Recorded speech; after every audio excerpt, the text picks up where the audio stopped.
My name's Mark, and you're listening to Headstraight.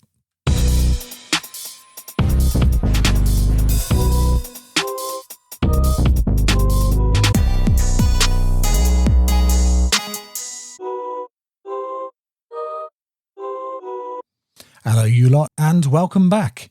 Now, today we're going to be answering the question, why am I always tired? And we're going to take a look at ways in which you can get your energy back. Because, let's be honest, being tired all the time is miserable. You wake up feeling like you haven't slept. You drag yourself through the day, yawning in lessons, zoning out in conversations. You crash on the sofa after school, but when it's actually bedtime, you're wide awake again. Sound familiar? Probably. And here's the thing. Tiredness is not about being lazy, and it's not always about not sleeping enough. It's more about how your body and your brain are running day to day. So today, we're going to figure this out together. We're going to take a look at the real reasons why you might always feel tired. We're also going to look at how your habits and lifestyle drain or recharge your energy, and we're going to think about simple, practical ways to get that energy back. So, why are we always so tired? Here's the thing. Tiredness isn't about how many hours you sleep. You could get a full night's rest and still wake up shattered. Why? Because tiredness shows up in lots of different ways. And often, you're dealing with more than one at a time. The first one is physical tiredness. Now, this one's all about your body. It happens when you don't get enough rest, don't move enough, or you fuel yourself with stuff that spikes and crashes your energy. Your body's basically saying, I'm running on empty. For example, you stay up gaming until 2 a.m, maybe grab a bag of crisps for breakfast, and then wonder why you can't keep your eyes open in class. Your body's screaming for recovery, but you've given it nothing solid to work with. Second one is mental tiredness. Now, this comes from your brain being switched on all the time. Every time you revise, worry about what someone thinks, or juggle 3 things at once, you're burning brain fuel. And unlike physical energy, you can't just sleep it off. Your brain needs breaks too. For example, you finish a full day at school, try to cram revision whilst texting in 3 group chats, and between it all, you're scrolling TikTok. Even if you haven't moved much, you feel absolutely wrung out because your brain's been repeatedly running 100-meter sprints all day. And the third one is emotional tiredness. Now, this is the one that most people forget. It's when stress, arguments, or constant pressure leave you drained. Carrying heavy feelings is exhausting, even if you've done nothing physical. For example, you lie in bed all day after a fallout with your best mate. You've barely moved, but you feel more wiped out than if you'd done a marathon. That is emotional tiredness. And here's the kicker. You're rarely dealing with just one of these. Physical, mental, and emotional tiredness can stack on top of each other. So picture this. You stay up late revising. Mental tiredness. You argue with your parents before bed. Emotional tiredness. Then you only get 4 hours sleep. Physical tiredness. No wonder you're shattered the next day. So if you're constantly tired, it's not laziness. It's your body and brain shouting, I need to reset. Now, here's the thing about tiredness. Sometimes it's not the obvious stuff. It's not just, I stayed up too late, or I didn't get enough sleep. It's the sneaky, everyday drains that slowly leak your energy until you're running on fumes. So let's look at 3 of the biggest culprits. The first one, screens before bedtime. That quick scroll at night doesn't just eat time, it messes with your brain chemistry. The blue light from your phone tells your brain that it's still daytime, so it stops producing melatonin, the hormone that helps you sleep. The result? You do sleep, but it's shallow and broken so that you don't wake up refreshed.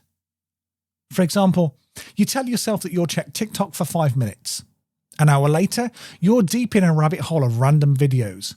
You finally fall asleep, but the next morning, you feel like you haven't rested at all. Now, that's not because you didn't sleep. It's because your brain never switched properly into night mode. The second one is running on caffeine and sugar. Energy drinks, chocolate, endless coffees, they feel like lifesavers, but really, they're tricksters. They give you a sharp spike and then dump you in a crash that leaves you even more tired. And the more you rely on them, the more your natural energy levels take a hit. For example, you're revising and you grab an energy drink to push you through. You feel wired for an hour, but then your concentration falls off a cliff. What do? You grab another. Suddenly, you're in a loop. Temporary highs, even bigger crashes, and a baseline of constant fatigue. The third one is stress on repeat. Stress doesn't just live in your head. It lives in your body. When you're worrying, arguing, or overthinking, your body pumps out stress hormones like adrenaline and cortisol. They keep you alert, but they also drain your system. It's similar to leaving every app running on your phone at once. The battery plummets. For example, you're lying in bed, desperate to sleep, but your brain is replaying that argument with your mate or stressing about tomorrow's presentation. You're not moving, but you're burning energy. By morning, you feel like you've already lived a full day before it's even begun. And this is the thing. None of these drains feel huge in the moment. A scroll here, a can of Monster there, a late night worry spiral. But stack them together, no wonder you feel like you're dragging yourself through the day. So just stop and reflect for a second. If you had to pick one, late night scrolling, caffeine sugar spikes, or constant stress, which one is draining you the most right now? So now we know what drains you, let's flip it. How do you actually get your energy back? Okay, here's 4 ways that genuinely recharge you. Not just quick fixes, but habits that actually reset your system. The first one is real rest, not just sleep. Now, we often think that sleep equals rest, but if your sleep is broken, inconsistent, or full of late night shift scrolling, then it's not going to recharge you. What your body craves is quality rest. Now, the reason why this works is because your body runs on a circadian rhythm. Basically, it's an internal clock. When you keep a regular routine, your brain knows when to switch off and when to wake up. Break the rhythm, and your brain has got no idea where it is. It's left guessing. For example, you crash at midnight one night, 3 a.m. the next, and then try to catch up on weekends. Now, you're not being lazy. Your brain is just confused about what time it is. Keeping a steady routine, even on weekends, gives your body consistency, so your rest actually counts. The second one is move your body, even if it's just a little bit. When you're tired, the last thing that you feel like doing is exercise. But, and you might be surprised by this, moving your body doesn't drain energy. It can actually create it. Even light movements wake up your circulation, boost oxygen in your brain, and triggers endorphins, your body's natural feel-good chemicals. Now, the reason why this works is movement tells your body, we're alive, we're active, let's produce energy. Sitting still all day tells your body completely the opposite. For example, you've been slumped at your desk for hours and feel drained. You drag yourself outside for a 10-minute walk, and suddenly your head feels a little bit clearer and your body is less heavy. Now, this is not magic, it's biology. And the third one is fuel. Don't just feed. Food isn't just about filling your stomach. It's information for your body. High sugar snacks or energy drinks give you that quick burst, but then it dumps you into a crash. Balanced meals, protein, slow carbs, healthy fats, keeps your blood sugar steady, which keeps your energy steady. Now, the reason why this works? Stable blood sugar equals stable energy. Wild spikes and crashes trick your body into thinking that it's constantly in crisis mode. For example, you skip breakfast, grab a can of Coke at a break, then feel exhausted by lunchtime. Your body's been riding a roller coaster. Swap it out for a piece of toast and peanut butter in the morning, and you suddenly notice that you're not crashing as hard later. And the fourth one is protect your energy from stress. Now, this one's huge. Stress is like a background app constantly draining your battery. If you don't create breaks, your system never resets. Now, the reason why this works is because calming your nervous system lowers cortisol, your stress hormone. So your body moves out of fight or flight and back into recovery mode. For example, after an argument, you take 10 minutes to step away and breathe deeply. Your heart rate slows, your shoulders drop, and suddenly you feel less wiped out. Or you vent to a mate who listens instead of judges, and you walk away lighter. Here's the big picture. Recharging isn't one big thing. It's not just get more sleep. It's about steady choices that helps your body, brain and emotions reset. Stack these together: constant rest, small movements, steady fuel, stress breaks, and your energy doesn't just come back, it builds. So here's the shift. Tiredness isn't about sleep. It's about how your whole system is running. Your body, your brain, and your emotions. Think about this.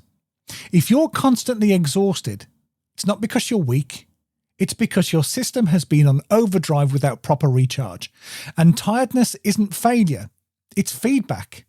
It's your body's way of saying something's off. You need to pay attention. So let's use a metaphor. Imagine your phone. You leave all of your apps open. Keep the brightness on full. Never plug it in properly overnight. Sure, it turns on in the morning, but the battery drains by lunchtime. That is you when you scroll late into the night. The apps are still running. Rely on caffeine for quick bursts. That temporary battery saver. And you stay in stress mode all day. The background apps drain. No wonder you feel flat. The problem isn't the phone, it's how it's being used. Now, your energy is like money. Every choice you make is either spending it or investing it. Late night scrolling, that's a spend. Balanced food, that's an investment. Constant worry, that's another spend. 10 minutes of calm, that's another investment. And when you start to treat energy like it's valuable, like it matters, you then are going to start to make choices differently. Now here's the gold. Tiredness isn't a mystery. It's a message. It's your body saying, I need real rest, not just sleep. I need fuel that lasts, not these quick fixes. I need breaks from the stress, not constant pressure. Once you start listening to the message, you stop fighting yourself. You stop labeling yourself as lazy or unmotivated, and you start seeing your tiredness for what it is, a signal to reset. So, when you learn to work with your body instead of against it, you're going to get your energy back, not just for today, but for the long run. And here's something else I want you to understand. Protecting your energy isn't a luxury, it's self-respect.